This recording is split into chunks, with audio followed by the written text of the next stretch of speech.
तो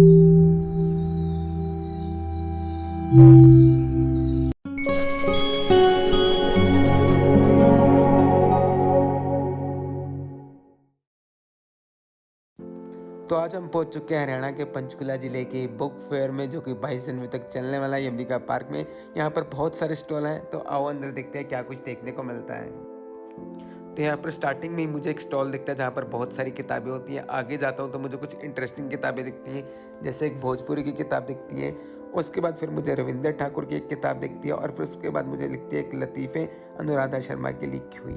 आगे जैसे ही मैं जाता हूँ तो वहाँ पर मुझे एक स्टॉल मिलता है जहाँ पर महिलाएं बैठी हुई कुछ बातें कर रही होती हैं। फिर उसके बाद मुझे पंजाब की तरफ से और राजकमल सन्स की तरफ से एक स्टॉल देखने को मिलता है कंबाइन। फिर मुझे मिलता है राजकमल प्रकाशन समूह का स्टॉल, जहाँ पर बहुत ही प्यारी प्यारी किताबें होती है अलग अलग तरीके की।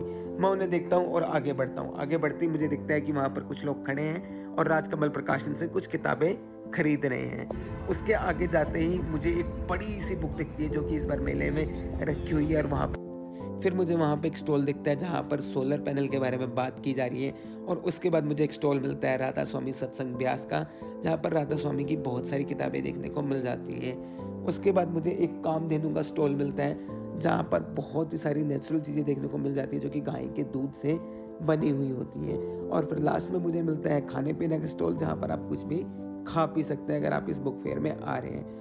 उसके बाद में मुझे एक स्टॉल देखने को मिलता है जो कि बहुत ही फेमस है इस बार बुक फेयर में। यहाँ पर आप अपनी कोई भी चीज़ डोनेट कर सकते हो, बुक्स वगैरह किसी भी स्टूडेंट्स के लिए। फिर मुझे मिलता है वाणी प्रकाशन की तरफ से स्टॉल, जहाँ पर बहुत सारी किताबें देखने को मिलती है। एक नई किताब भी देखने को मिलती है गुलजार साहब की, जो कि यतीन्द्र मिश्रा ने भी लिखी है। और बहुत सारी किताबें देखने को मिलती हैं वाणी प्रकाशन ग्रुप की तरफ से।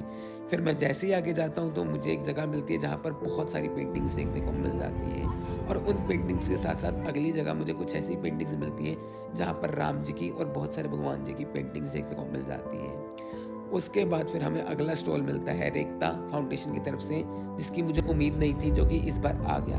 तो मुझे रेखता की तरफ से भी बहुत प्यारी प्यारी किताबें देखने को मिलती हैं। और अगला स्टॉल हमें मिलता है नए वाली हिंदी की तरफ से। इसके बाद हमें प्रकाश संस्थान का स्टॉल देखने को मिलता है। फिर हमें आधार प्रकाशन का स्टॉल देखने को मिलता है जहाँ पर लोग कुछ किताबें खरीद रहे होते हैं। फिर हमें नई किताब प्रकाशन समूह का स्टॉल देखने को मिलता है। और फिर उसके बाद हमें हरियाणा से का भी स्टॉल देखने को मिलता है।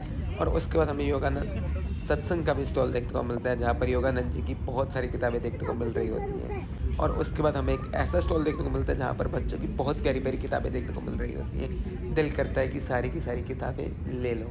इसके बाद हमें सामयिक प्रकाशन का स्टॉल देखने को मिलता है, जो कि इस बुक फेयर का लास्ट स्टॉल होता है। यहाँ पर हमें नई वाली हिंदी की भी बहुत सारी किताबें देखने को मिलती हैं। फिर इतना कुछ देखने के बाद हम घर चले जाते हैं।